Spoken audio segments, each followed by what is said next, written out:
우리는 언제 오는가? 제가 표정을 좀 무겁게 해야 됩니다. 우리는 언제 오는가? 제목이 여러분 특이하지 않습니까?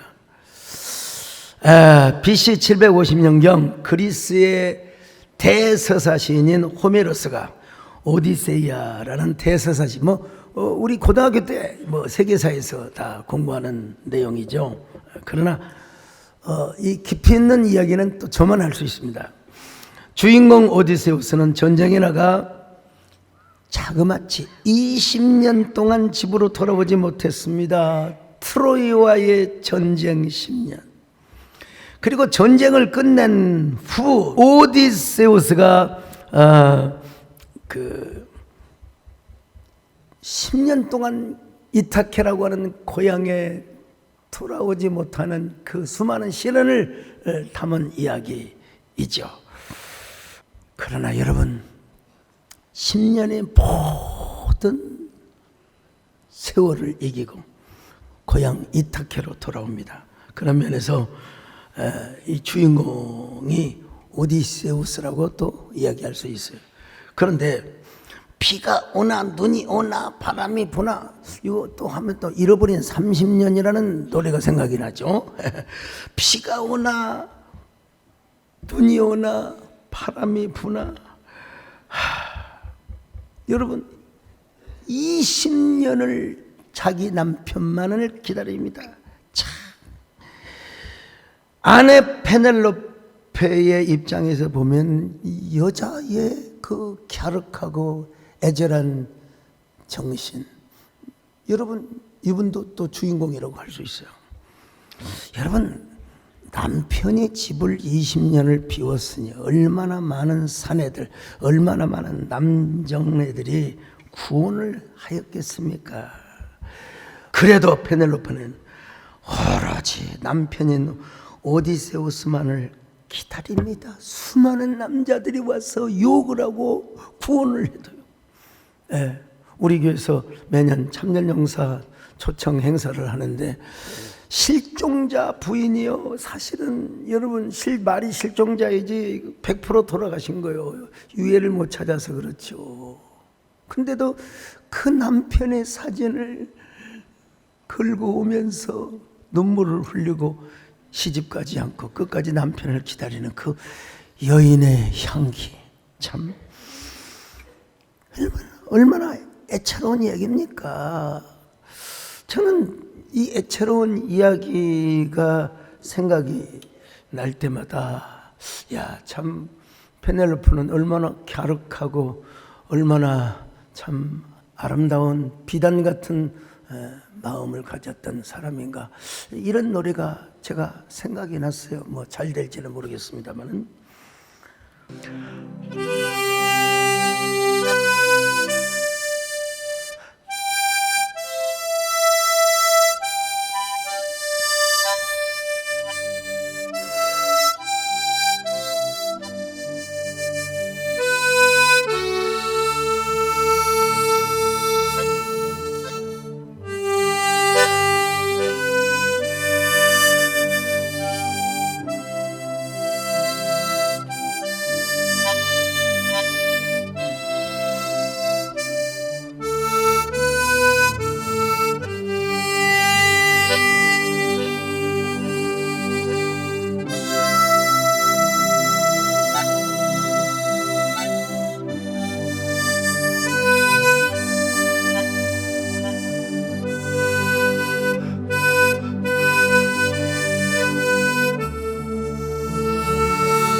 근데 짓궂게도 여러분, 이 오디세우스는 또 나그네로 변장을 해서 여러분 아내를 찾아갑니다.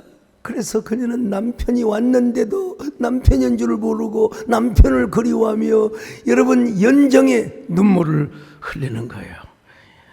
사무치는 그 눈물 흘리는 장면을 호메로스는 이렇게 묘사하고 있습니다. 그녀의 고운 볼은 흐르는 눈물에 녹아내렸고 그녀는 바로 자기 옆에 앉아있는 남편이 남편인 줄 모르고 남편을 위해 울고 있었다.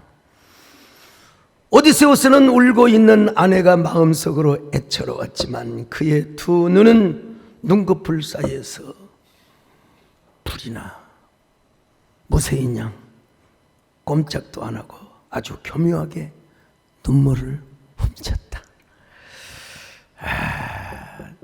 참 애꿎죠. 사실은 물론 호메로스가 그렇게 또 그 글도 만들었으니까 그렇지만, 근데 여러분 이 천하의 오디세우스도 마침내 그렇게 자기를 기다리며 울고 있는 아내의 고운 볼 위에 흐르는 눈물을 바라보고 자신도 통 안에 울음을 터뜨리지 않을 수가 없죠. 그렇지 않으면 인간이 아니죠.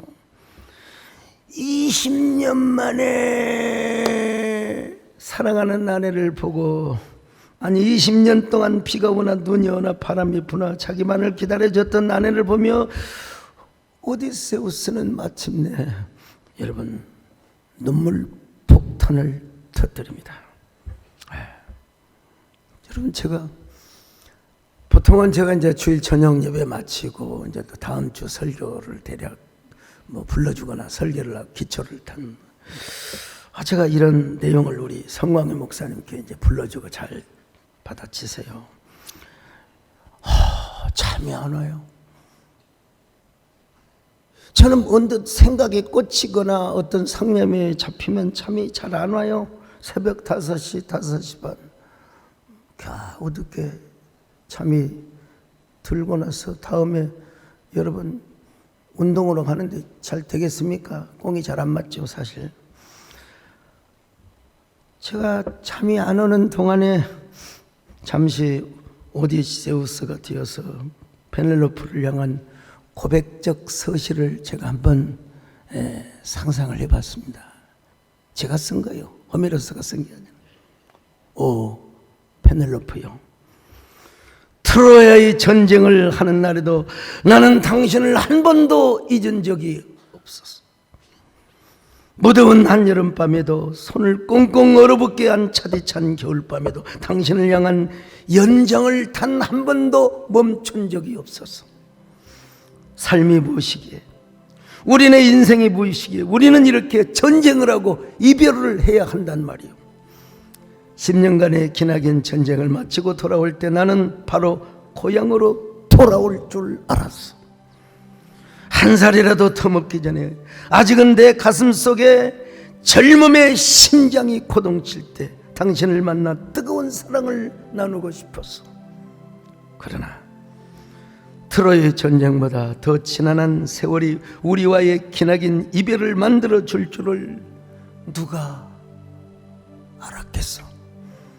그래도 나는 당신과의 재회할 희망의 끈을 놓지 않고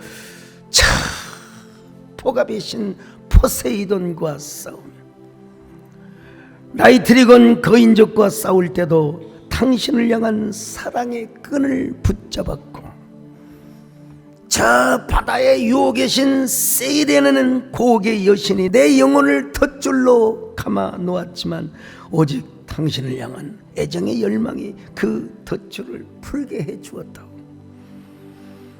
내가 집에 없는 20년 동안 수많은 남자리 당신을 유혹하고 구원의 사슬로 올가매려 하였지만 끝까지 나를 기다려준 당신이 너무 고마워.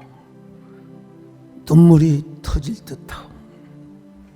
내 비록 길 가는 나그네처럼 변장을 하여 당신 앞에 나타났지만, 그래서 내가 당신에게 다가와도 당신은 나를 몰라 보지만 여전히 나를 기다리며 내 앞에서도 여전히 나를 향한 그리움에 눈물을 마시고 있는 그대여. 아무리 나의 눈물을 교묘하게 감추고 숨기려 했지만 여전히 나를 기다리며 울고 있는 당신 앞에 어찌 눈물을 감출 수 있겠어? 오 페넬로페요, 나의 여인이여, 여인 중에 가장 위대한 여인이여, 지금도 그대의 눈물 속에서 풍겨내는 이 세상 최고의 여인의 향기여. 여러분, 아마 오디세우스는 이런 독백을 하며 마침내 눈물 폭탄을 터뜨리며 어쩌면 이런 유의 노래를 불렀을지도 모릅니다. 이건 어디까지나 저의 상상력입니다만은요. 당신과 나 사이에 트로이가 없었다면, 그냥 그 전쟁이나 트로이나만 똑같은 거요. 수라린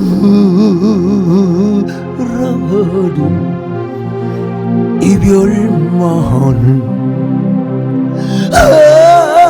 없었을 것을.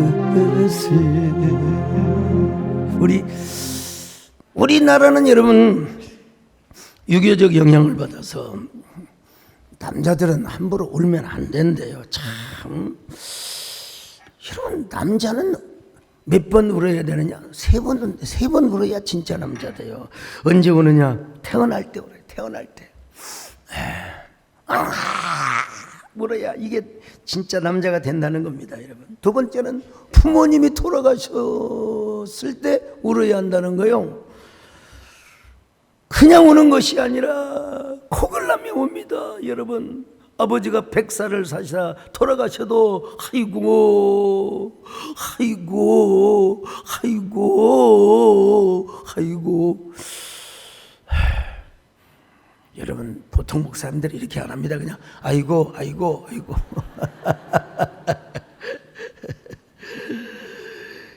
그 다음에 언제 울어야 되느냐? 나라가 망했을 때 울어야 된다는, 동족이 어려움을 당할 때 울어야 한다는 겁니다, 여러분. 이건 참 맞는 것 같아요. 나라가 망하는 극심한 상황에서 비로소 남자는 눈물을 참지 말고 슬픔을 표현해야 된다는 겁니다, 여러분. 근데 꼭 과연 그럴까요? 나는 유교 사회의 편견이라고 봅니다. 꼭 이 세 상황에서만 울어야 되느냐? 어떤 글을 보니까 여자는 한 대여섯 번 더 온대, 남자보다요. 언제 우느냐? 어린 자식이 아플 때 울고, 시집간 딸이 부부싸움을 하고 짐 싸서 친정으로 돌아오고, 장가간 아들이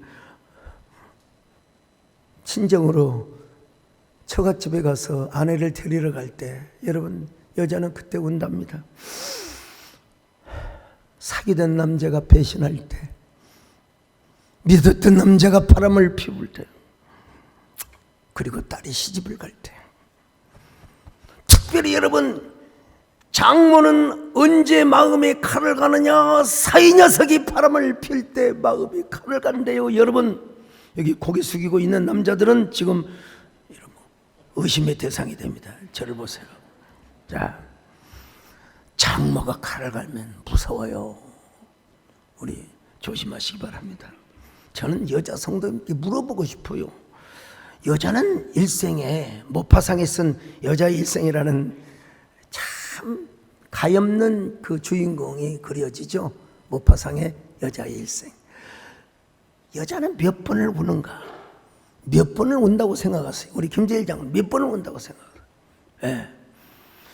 여자분들은 몇 번을 운다고 생각하십니까? 그거는 그냥 자기 마음대로 울면 되는 거예요.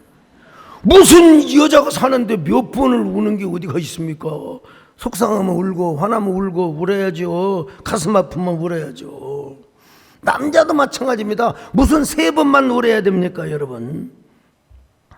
여러분, 우리가 살면서 웃는 것도 중요하지만 우는 것도 중요합니다. 우리가 눈물을 흘리면 정서적 카타르시스, 순화작용이 일어나요. 정화정액이 일어나요. 우리 몸 안에 카테콜아민이라는 호르몬이 언제 생기느냐? 스트레스가 과다하면은요, 만성 위염, 위궤양, 심지어는 동맥경화, 뇌경색, 그리고 심근경색까지 온대요. 근데 이걸 배출해낼 수 있는 능력이 뭐냐? 눈물이래요. 눈물은 별거 아니요. H2O에 약간의 소금기가 있는 것이 불과하지만 그 눈물을 흘릴 때 남자건 여자건 스트레스로부터 자기 몸을 지켜준대요. 그래서 어떤 병은 울어야 낫는데요, 울지 않으면 죽는데요. 그래서 이런 말이 있어요. 죽으려고 작정한 사람은 울지 말고 살려고 작정한 사람은 울어라. 참 병은요, 네. 화장실 앞에 좀 써놓으면 좋겠어요. 울면 원통하고 억울하고 분한 마음이 사그라져요. 마음이 켜내져요. 그 개운한 마음이 우리 마음을 평온하게 해줘요. 울면 카타르시스, 정화정형이 딱 생겨가지고 우리 마음의 불안과 또 우울과 긴장과 여러 가지 스트레스를 다 씻어내요. 여러분, 우리 예수님도 우셨어요. 제가 무슨 건강 강의, 눈물 강의가 아니라 여러분, 성경에 보니까 우리 예수님도 우셨어요. 언제 우셨는가, 어떻게 우셨는가. 그러면 우리가 예수님의 지금 성품 수업 시리즈를 하고 있잖아요. 예수님이 언제 울었는가를 보면 우리도 언제 울었는가, 울 수 있는가를 여러분 적용할 수 있는 거죠. 우리 예수님은 먼저 나사로가 죽었을 때 울었습니다. 세상에, 하나님의 아들이시여 성육신하신 우리 예수님께서 나사로의 무덤 앞에서 흐느껴 울었습니다. 요한복음 11장 35절 봅니다. 시작. 예수께서 눈물을 흘리시더라. 여러분, 우리말로는 이렇게 길게 되었지만 영어로는 Jesus wept. 예수님은 우셨습니다. 그냥 우신 게 아니라 흐느껴 우셨습니다. 성경에서 가장 짧은 구절이죠. Jesus wept. 제가 아무리 찾아봐도 예수님이 막 깔깔대고 박장대소를 하신 구절은 저는 아무리 찾아봐도 찾을 수가 없어요. 다만 이 구절은 있습니다. 성령으로 매우 기뻐하셨다. 자, 누가복음 10장 21절 시작. 그때 예수께서 성령으로 기뻐하시며. 이때 우리 예수님이 미소를 지으셨겠죠. 그렇지만 복수를 자아냈다, 이런 구절을 제가 발견할 수가 없어요. 나사로가 병들었다고 할 때도 T형으로 대답을 하셔서 그는 죽을 병이 아니야, 하나님의 영광을 위한 병이야. 그러고 나서 일부러 늦게 오셨다니까요. 근데 마리아의 안내를 받으시고 예수님께서 나사로의 무덤 앞에 가셨을 때 여러분, 예수님이 흐느껴 우셨습니다. 눈물을 흘리셨어요. 왜 우셨을까? 죽음의 정복을 당한 그 인간의 연민, 나사로의 개인을 향한 모든 인간의 죽음을 위한 연민의 정 때문에 울지 않았을까요? 나사로가 분명히 다시 살아나요. 살아났지만 지금 죽은 상태의 그 죽음의 지경을 바라보고 예수님은 우셨단 말입니다. 여러분, 참 너무나 인간적인 예수님이죠. 너무나 애틋한 예수님. 제가 한교총 대표장으로 섬길 때 조영기 목사님이 돌아가셨어요. 제가 장례위원장을 했습니다. 그분에게도 빛과 그림자가 있을 수 있지만 어쨌든 그분의 영향력이 얼마나 대단하든지 대한민국의 교계, 정계, 재계 인물들 다 오시더라고요. 근데 그분들은 그냥 묵념만 하고 가는데 유달리 통곡을 하고 방성대곡을 하는 분들이 있어요. 가난한 시절에 함께 개척하고 세계적인 대형교회를 이루기까지 눈물과 땀과 피를 흘렸던 성도들이, 어떤 사람은 말이야, 목사님 천국 가셨는데 왜 그렇게 울면 되냐고 막 나가라고 뒤에 사람 기다린다고. 저는 제가 그렇게 표현 안 했지만 아무리 목사님이 천국을 가셨다 하더라도 인간에게는 이별의 정이 있는 겁니다. 이별의 정이요. 여러분, 내 아들이 자랑스러운 우리나라를 지키기 위해서 군에 가는데 여러분, 내 아들이 건강하고 정상적인 남자이기 때문에 군에 가지 않습니다. 그래도 어머니는 옵니다. 내 자녀가 더 넓은 학문을 연마하게 하여 언어 연수를 하고, 여러분 유학을 가는데도 불구하고 좋은 일로 가잖아요. 그런데 공항에서 손수건을 꺼내들고 울어요. 이게 뭐예요? 이별이에요. 정을 나누는 것입니다. 이때 흐르는 눈물은 좋은 눈물입니다. 카테콜라민이라는 호르몬을 몸 밖으로 배출시켜주며 우리 마음을 정화시켜줘요. 그러니까 울 때는 울자. 우리가 나라의 어려움을 당할 때, 또 나라가 슬픔을 당할 때 국가 애도 기간을 갖습니다. 천안함 피격, 이태원 참사, 제주항공. 여러분, 저는 어쨌든 국내에 있으면 다 이런 곳에 가서 애도를 하고 또 청문을 하고 옵니다만은, 특별히 저는요, 좀 어려운 얘기이긴 합니다만은, 불의의 사고나 극단적 선택으로 먼저 간 어린아이 혹은 젊은 자녀가 죽으면 제가 하여간 최대한 시간을 쪼개서 가서 함께 울어줍니다. 입관 예배도 인도하고, 발언 예배도 인도하고, 위로 예배도 인도할 때마다 여러분, 저는 찌어서 우는 게 아니라 정말 펑펑펑펑 웁니다. 내가 지켜주지 못한 우리 성도의 자녀, 내가 더 기도해 주지 못해서 이렇게 우리보다 먼저 갔는가. 여러분, 어쩌면 상을 당한, 자녀 상을 당한 부모님보다 제가 더 많이 울어요.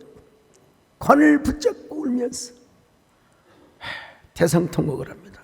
왜? 여러분, 저도 자녀를 둔 사람이고 또 여러분 목양을 하는 목사가 아니겠습니까? 참 무인정한 사람들, 그런 사람들을 향하여 유족들에게 상처를 주고,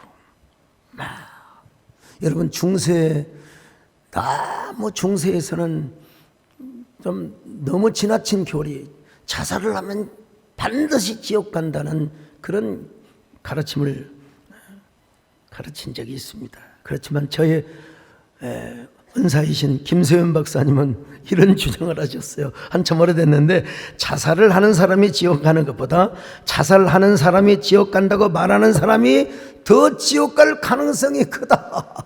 제 얘기가 아닙니다. 그분의 얘기입니다, 여러분.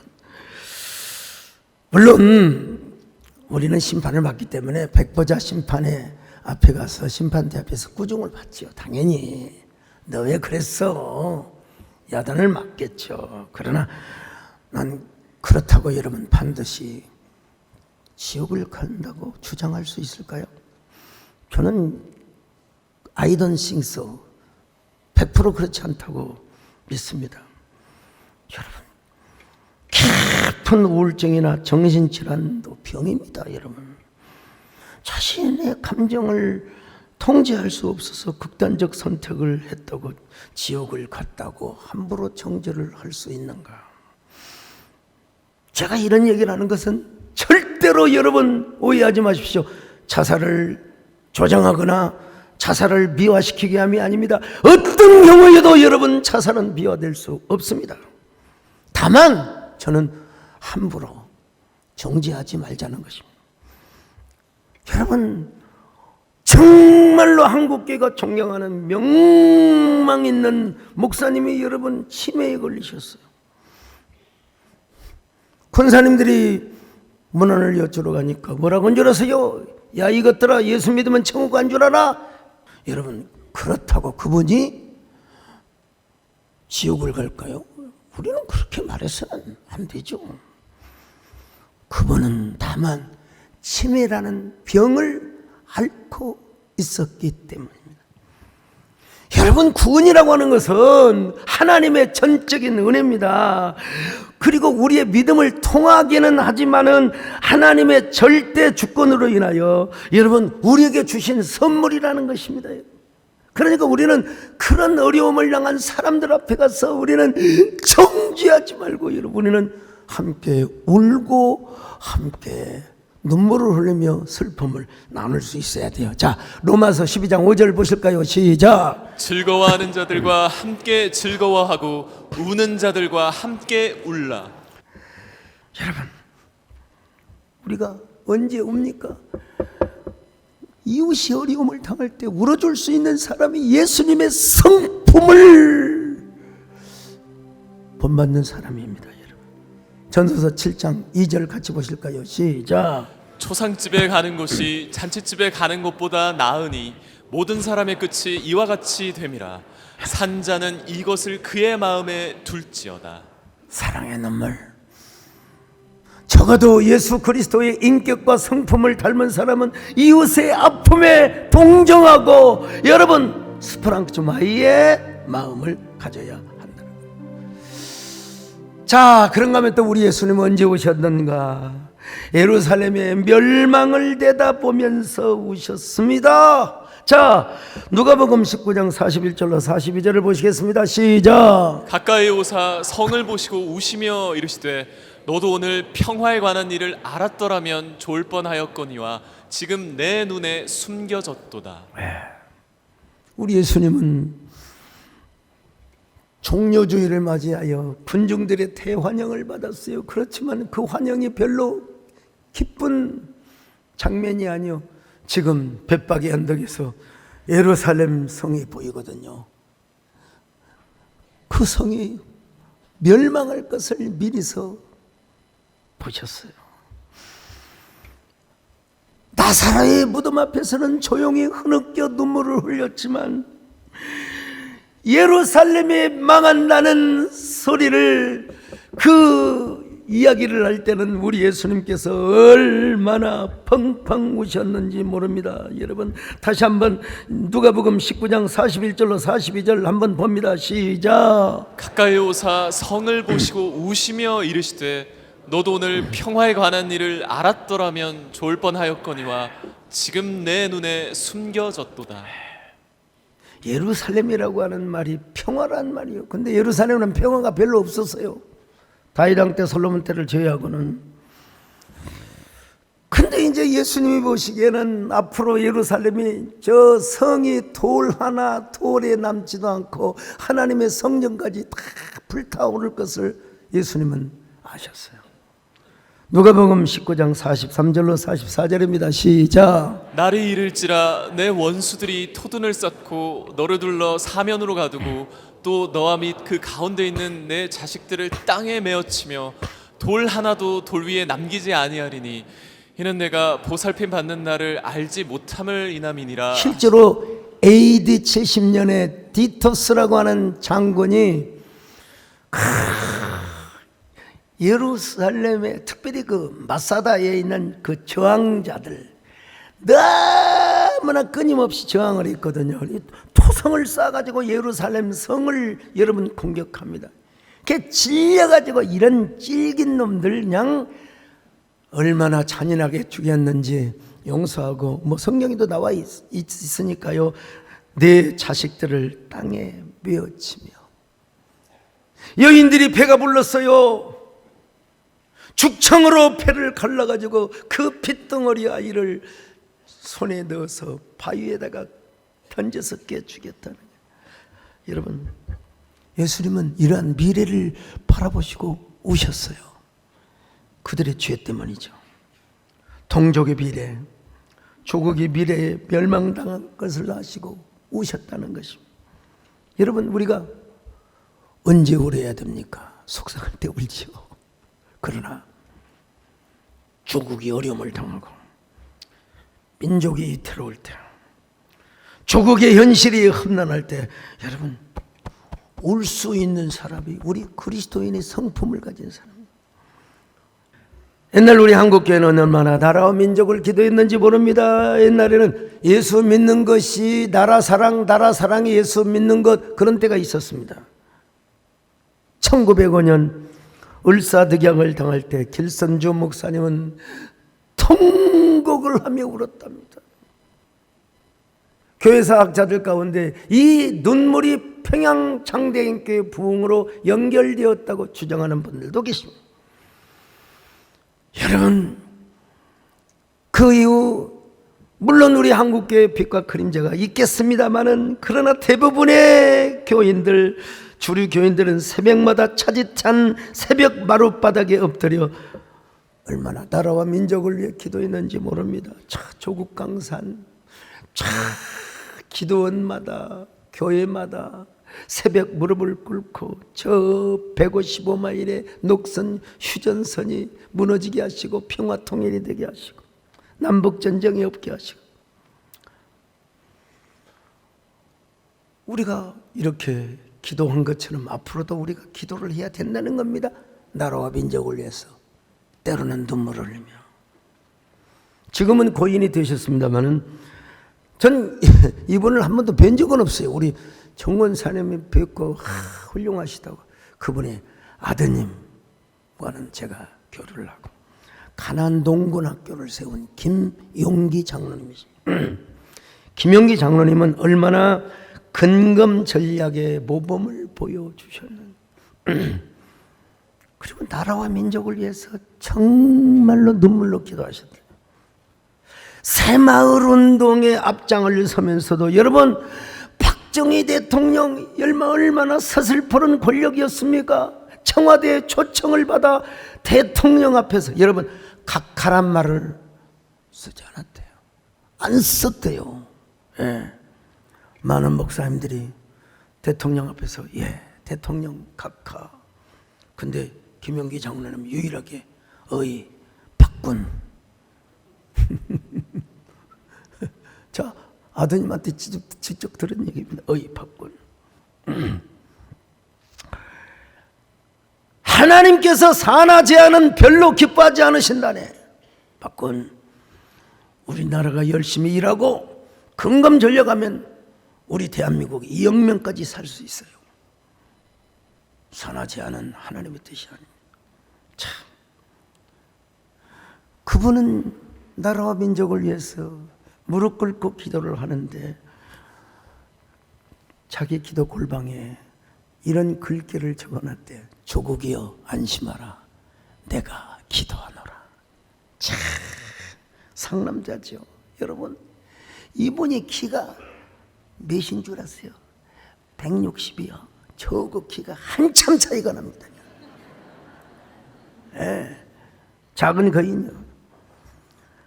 야, 어떻게 내가 기도하니까, 내가 눈물로 기도하니까 조국이 안심하라, 내가 기도하노라. 참, 여러분, 사나이는 언제 옵니까? 조국을 위해서 울어야죠. 물론 사랑하고 또 헤어지고 또 배신을 당할 때 눈물을 흘릴 수가 있죠. 여러분, 그런 노래가 있지 않습니까? 갈대의 순장이라고. 우리 유성원 장로님의 1번지인데요. 사랑에 약한 것이 사나이망 울지를 마라. 요 정도까지만 해도요,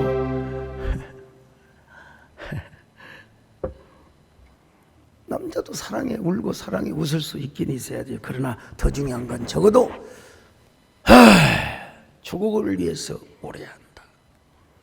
지난주 수요일 보험병원을 찾았어요. 6월달 제가 건강도 허락이 안 되고 올해 가기 전에 한번 가서 뵈야 되겠다. 세상에, 제가 온다고 막 침대에 누워있는 환자들까지도 다 동원했었어요. 세상에, 글쎄 그분들이 저의 설교를 알아먹었을지 한 분 한 분 손잡고 기도하고 참 위대한 분들이죠. 나라를 위해서 우리의 번영과 자유와 평화를 위해서 싸우신 분들. 예, 참 조그마한 선물이지만 가지고 가서 위로를 했더니 또 너무 원장님을 비롯하여 임원들이 다 나오시고 너무 참 또 언론에서 너무 많이 그냥 써주셔서 참 죄송하고 하던데 나라를 위해서 오는 거. 그런가 하면 우리 예수님은 이제는 언제 오셨느냐? 겟세마네 동산에서 오셨습니다. 이제는 나라를 초월한 겁니다. 인류의 보편적 사랑과 가치와 영혼 구원을 위하여 우리 예수님이 오셨어요. 우리 예수님이 십자가에 죽으시기 전에 성만찬을 축사하셨다고 했잖아요. 감람산에 찬양하며 가셨다고 했잖아요. 그런데 여러분 겟세마네 동산에서 기도의 영전을 하실 때는 얼마나 우셨는지 세상에 땀방울이 핏방울이 되도록 기도하셨어요. 자, 누가복음 22장 44절 같이 봅니다. 시작. 예수께서 힘쓰고 애써 더욱 간절히 기도하시니 땀이 땅에 떨어지는 핏방울같이 되더라. 여러분 예수님이 하나님 앞에 진정으로 감사는 했지만 실제 고난의 영전, 악한 마귀와의 싸움, 죄의 지배를 당했던 저 모든 인류의 슬픔과 저 영혼까지 빼앗겼던 저 마귀로부터 죄의 사슬에 묶여있던 그 인류를 생각하면서 우리 예수님은 오셨던 것입니다. 아유 목사님, 땀방울이 핏방울이 되었다는 표현했지만 어디서 예수님이 우셨다는 걸 본 적이 없습니다. 사복음서에 보면 그렇죠. 근데 여러분 히브리서 5장에 보면 정확하게 기록하고 있습니다. 히브리서 5장 7절로 8절 시작. 그는 육체에 계실 때 자기를 죽음에서 능히 구원하실 이에게 심한 통곡과 눈물로 간구와 소원을 올렸고 그의 경건하심으로 말미암아 들으심을 얻었느니라. 얼마나 통곡을 하셨으면, 얼마나 쥐어짜는 기도를 하셨으면 뭐요, 땀방울이 핏방울이 되었대. 아니 뭐 일부 학자들이 보면은 이건 땀방울이 아니라 핏방울이 쏟아졌다고 주장하는 분들도 계세요. 이거 의학적인 용어로 혈안증이라고 하는 것입니다. 죄를 통하여 악한 마귀가 인류를 지배하고 고통으로 사망으로 지배했던 이 악한 마귀와의 싸움, 언약 백성들을 구원하기 위한 그 우리 예수님의 한없는 아가페적인 사랑. 참 그래서 예수님은 겟세마네 동산에서 오셨습니다. 여러분요, 겟세마네 동산 기도하실 때 주님의 땀방울 피로 변해. 자 여러분, 예수님의 채찍을 맞으시고 토마가 본 것처럼 양손에 못을 박히시고 양발에 대못을 박히시고 염통에 롱기우스라고 하는 전설에 이름하는 그 로마 군인이 말이죠, 염통에 창을 찔러가지고 세상에 온갖 물과 피를 다 쏟으신 우리 주님. 참.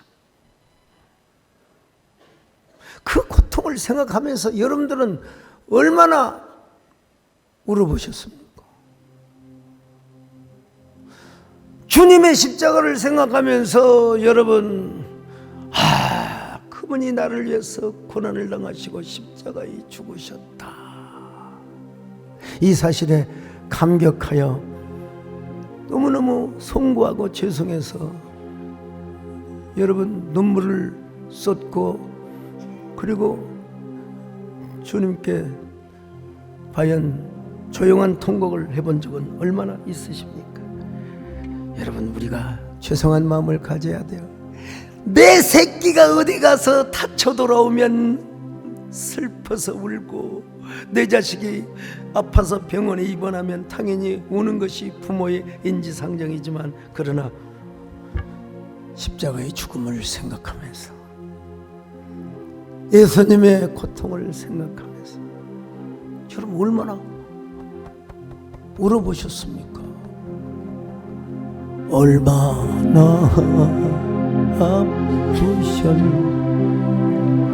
못 박히신 그 손, 죄 없이 십자가에 매달리. 그래서 우리 예수님은 뭐라고 하느냐? 웃는 자보다 우는 자가 더 복되다. 왜?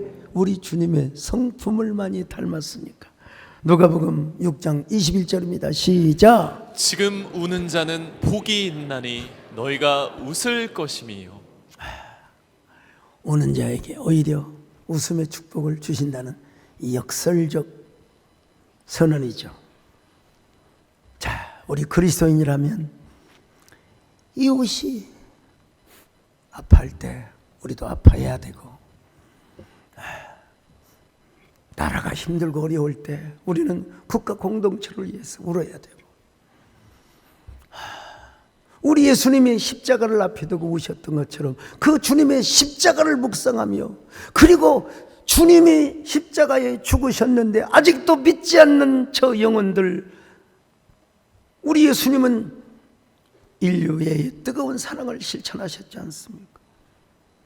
구령을 위하여, 영혼을 위하여 울 수 있는 심장을 소유할 때, 그런 사람이 그리스도인의 성품을 가진 사람이고 예수 그리스도의 성품을 닮은 사람이라고 고백할 수 있습니다. 우리 모두 이런 사람이 되시기를 주님의 이름으로 축원합니다. 하나님 감사합니다. 우리 아버지, 우리의 심장에서, 우리의 눈에서 눈물이 끊어지지 않는 저희들 되게 하여 주시옵소서. 예수님의 이름으로 기도 올렵나이다.